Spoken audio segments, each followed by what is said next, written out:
11 सितंबर 1730 अमृता देवी एक बिश्नोई महिला अपनी 3 बेटियों के साथ घर पर थी जब उन्हें पता चला कि उनके गांव खेजरली में बाहर से कुछ लोग आए हैं जहां आमतौर पर कोई नहीं आता था।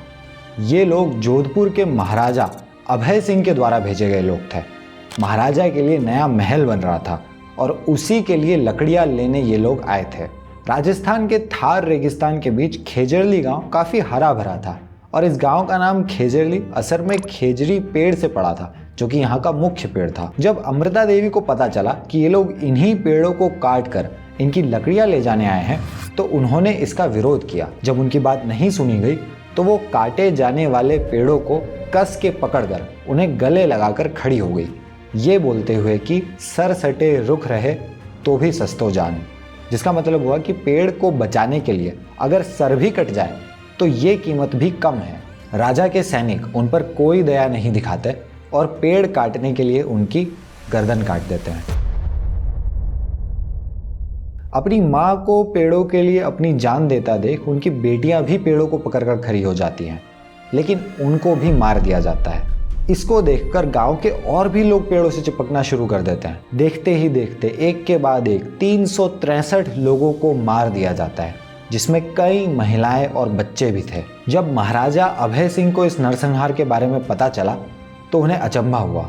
उन्होंने तुरंत वहां पेड़ काटने पर रोक लगाई और खुद आकर माफी मांगी। साथ ही उन्होंने बिश्नोई गांवों को स्टेट प्रोटेक्शन दी और कॉपर प्लेट पर शाही फरमान जारी किया गया जिसमें उन्होंने बिश्नोई गांवों में पेड़ काटने और जानवरों के शिकार पर रोक लगा दी। ये घटना इतिहास के सबसे शुरुआती इन्वायरमेंटल एक्टिविज्म के रूप में जानी जाती है और आज यहाँ पर एक मेमोरियल भी है उन 363 लोगों के ऑनर में जिन्होंने पेड़ों को बचाने के लिए अपनी जान दे दी थी। आपने चिपको मूवमेंट के बारे में तो सुना ही होगा, किताबों में पढ़ा होगा, जो कि 1970s में फॉरेस्ट कंजर्वेशन मूवमेंट था कमर्शियल लॉगिंग और गवर्नमेंट की डिफॉरेस्टेशन की पॉलिसीज के खिलाफ। इसमें लोगों ने पेड़ों को इसी तरीके से हग करके उन्हें कटने से बचाया था। ये मूवमेंट भी अमृता देवी बिश्नोई से ही इंस्पायर्ड था।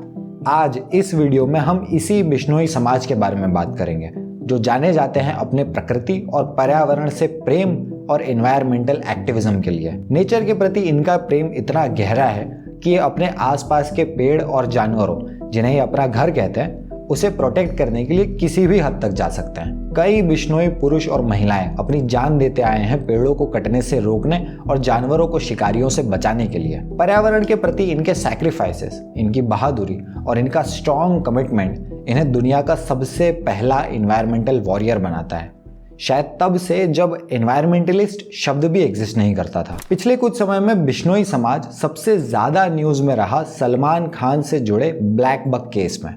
इस केस के बारे में आपने सुना ही होगा। 1998 में सलमान खान ने जोधपुर के पास काले हिरण का शिकार किया था और ये बिश्नोई समाज ही था जिसने सलमान खान को कोर्ट तक खींचा और कई इन्फ्लुएंशियल लोगों के प्रेशर के बावजूद 20 सालों तक केस लड़ते रहे, जब तक 2018 में सलमान खान को 5 साल की सजा नहीं मिल गई। इस केस की वजह से बिश्नोई समाज को पहचान मिली और वो चर्चा में आए, लेकिन एनवायरमेंटल प्रोटेक्शन के लिए इनका स्ट्रगल सदियों से लगातार चलता आ रहा है, जिसमें कई जाने गई हैं। सन 1570 में 2 बिश्नोई महिलाएं खीवानी और नेतू नैना खेजरी पेड़ों को बचाते हुए एक लोकल गुंडे गोपाल दास के द्वारा जान से मार दी गई थी। सन 1604 में 2 और महिलाओं कर्मा और गौरा की रेवासड़ी गांव में इन्हीं कारणों से मौत हुई थी। 1947 में गोरखाराम बिश्नोई और उनके बेटों की मौत हिरणों को बचाते हुए। उसके अगले साल अर्जुन रामजी बिश्नोई और चूना रामजी बिश्नोई की मौत काले हिरण को बचाते हुए और फिर 1977 में हनुमान सिंह बिश्नोई की मौत हुई, जिनके पिता ने कहा कि उनका बेटा धर्म के लिए शहीद हो गया। बिश्नोईज के लिए इन्वायरमेंट और वाइल्ड लाइफ प्रोटेक्शन सिर्फ इन्वायरमेंटल रिस्पॉन्सिबिलिटी की बात नहीं है, बल्कि ये उनके रिलीजन का ही एक हिस्सा है। इसकी शुरुआत हुई 15th सेंचुरी के गुरु महाराजा जंभेश्वर की टीचिंग से, जिन्होंने 1485 में वेस्टर्न राजस्थान के मारवाड़ रीजन में बिश्नोई पंथ की शुरुआत की थी। इन्हें जम्बो जी के नाम से भी जाना जाता है। कथाओं के अनुसार जब जंभेश्वर जी 25 साल के थे तब वेस्टर्न राजस्थान में सूखा पड़ता है जो 1 दशक यानी 10 सालों तक चलता है। लोगों को पानी और खाने की समस्या होती है, जिससे लोग बड़ी मात्रा में पेड़ काटने लगते हैं ताकि उनकी लकड़ियां बेच सकें बड़ी संख्या में चिंकारा और काले हिरण भी मारे जाते हैं ताकि लोग उनका मांस खा सकें। इस पूरे दृश्य से जम्भेश्वर बहुत गहराई से प्रभावित होते हैं और काफ़ी समय तक इसके एक सॉल्यूशन के बारे में सोचते हैं। सन 1485 में 34 साल की उम्र में वो सोसाइटी को इन्वायरमेंटल सस्टेनेंस के आधार पर बदलने की सोचते हैं। उनका विचार था कि अगर पेड़ों की रक्षा की जाएगी तो उन पर निर्भर जानवरों और लोगों को भी सहारा मिलेगा। प्रोफेसर पंकज जैन अपने work Dharma and ecology of Hindu communities में लिखते हैं कि जम्भेश्वर अपनी टीचिंग्स में बताते हैं कि सूखा पड़ने के समय नेचुरल रिसोर्सेज बहुत इंपॉर्टेंट होते हैं और इसके माध्यम से वो कई लोकल रिसोर्सेज को बचाने में कामयाब हो जाते हैं और लोग उन्हें बड़ी संख्या में फॉलो करने लगते हैं। बिश्नोई शब्द 20 और नोई यानी 9 से मिलकर बना है क्योंकि गुरु जम्भेश्वर ने 29 उपदेश दिए थे जिसे हर बिश्नोई को फॉलो करना होता है। इनमें से 6 उपदेश खास हैं क्योंकि ये इन्वायरमेंटल प्रोटेक्शन और सभी जीव जंतुओं के प्रति करुणा की बात करते हैं। उदाहरण के लिए प्रोहिबिशन ऑफ ट्री कटिंग। बिश्नोईज के लिए पेड़ पवित्र होते हैं और जब तक ज़रूरी ना हो तब तक इन्हें काटना घोर पाप माना जाता है।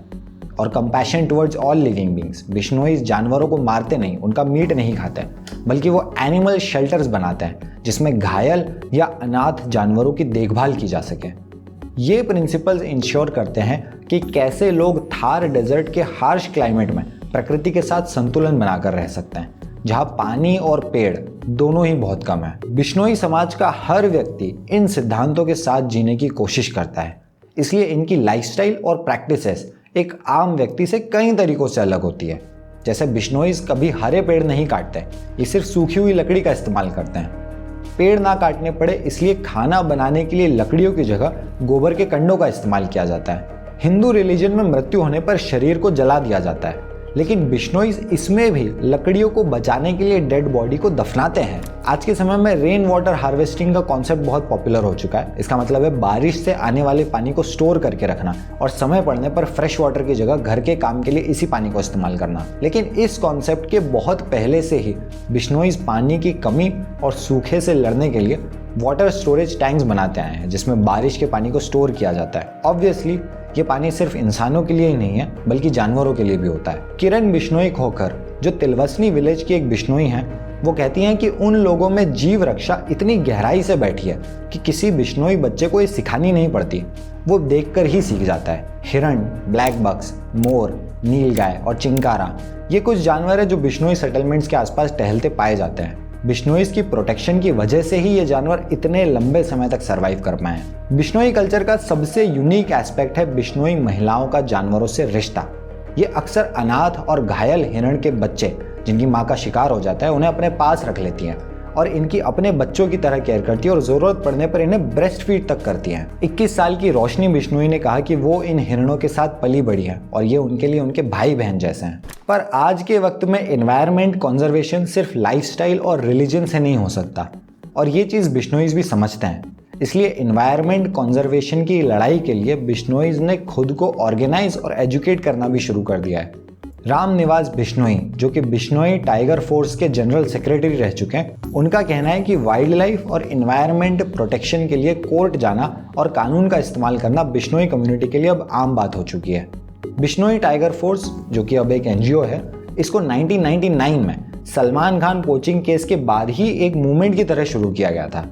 इसका लक्ष्य है इनके एफर्ट्स को स्ट्रीमलाइन करना और इसको सोशल और प्रोटेस्ट पॉलिटिक्स की तरफ ले जाना। जैसे हाल ही में जब एक गवर्नमेंट ऑर्डर आया था कि जोधपुर के पास रोड साइड कुछ पेड़ों को काटा जाएगा क्योंकि ये ओवरहेड इलेक्ट्रिक लाइंस को प्रभावित कर सकते हैं, तो BTF ने इसका विरोध किया कि इन पेड़ों को काटना ज़रूरी नहीं है और इसको लेकर प्रोटेस्ट भी किया और इस प्रोटेस्ट की वजह से 30 किलोमीटर रोड के साइड के पेड़ों को बचाया गया। बिश्नोई कम्युनिटी फॉरेस्ट डिपार्टमेंट के साथ भी क्लोजली काम करती है और उन्हें शिकारियों के बारे में इंफॉर्मेशन देती है। राम निवास बिश्नोई ने बताया कि वो फॉरेस्ट डिपार्टमेंट के साथ टूरिस्ट सीजन में हर महीने 4-5 केसेस रजिस्टर करते हैं और उन्होंने कई रिच और पावरफुल लोगों को पकड़वाया है। जब भी ऐसे कोई घायल वन्य जीव होता है, शिकार होता है या कोई पेड़ काटने की ऐसी घटना होती है, उसके तुरंत बाद हम मौके पे पहुंच जाते हैं और उसकी एक लीगल कार्रवाई जो बिल्कुल कागजी कार्रवाई होती है, पहले FIR दर्ज कराना और उसके बाद में उसके खिलाफ जो कानूनी कार्रवाई होनी चाहिए उसको कोर्ट में ले जाकर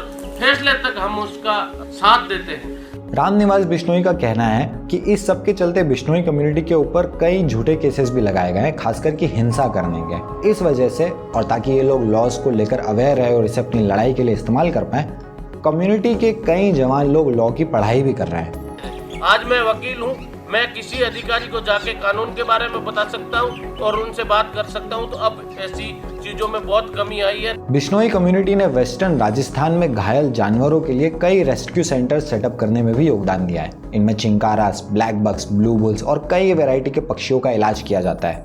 और इन रेस्क्यू सेंटर्स में आने वाले जानवरों में भी 70% से ज़्यादा जानवर बिश्नोई कम्युनिटी के द्वारा ही लाए जाते हैं, जिन्हें वो अक्सर खुद ही गाड़ी अरेंज करके लेकर आते हैं। आज की तारीख में बिश्नोई कम्युनिटी कई सारे इन्वायरमेंटल प्रेशर्स का सामना कर रही है, जैसे जंगलों का कटना, बायोडाइवर्सिटी का खत्म होना, ग्राउंड वाटर का कम होना, ढेर सारी माइनिंग होना, गैर कानूनी पोचिंग और डेवलपमेंट के लिए लैंड ग्रैबिंग वगैरह वगैरह।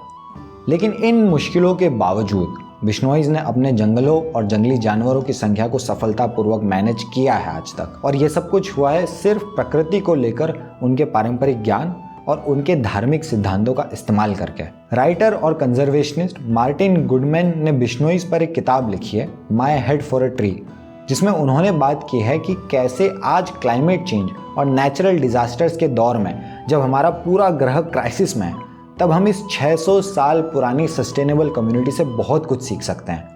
एक कम्युनिटी जो आज कंज्यूमरिस्ट मॉडर्न एज में रहकर भी प्रकृति के साथ बैलेंस बनाकर जीने की कोशिश कर रही है। इनका एंशिएंट विजडम जो वो अपनी डेली लाइफ में प्रैक्टिस करते हैं, वो बहुत ही प्रेरणादायक है। अब भले ही बिश्नोईज अपनी धार्मिक और पर्यावरणीय सिद्धांतों को थार रेगिस्तान से बाहर नहीं ले जा पाए हों, लेकिन उनकी प्रकृति की कंजर्वेशन और वाइल्ड लाइफ की प्रोटेक्शन के सिद्धांत एक पीढ़ी से दूसरे पीढ़ी में पास ऑन होते रहते हैं। इसमें कोई दो राय नहीं है कि जितने ज़्यादा लोग बिश्नोई कम्युनिटी के पर्यावरण और पशुओं के प्रेम से कुछ सीखेंगे, उनके सिद्धांतों से कुछ सीखेंगे, उतना ज़्यादा ये हमारी पृथ्वी और इस पर हो रहे सभी जानवरों के लिए अच्छा होगा।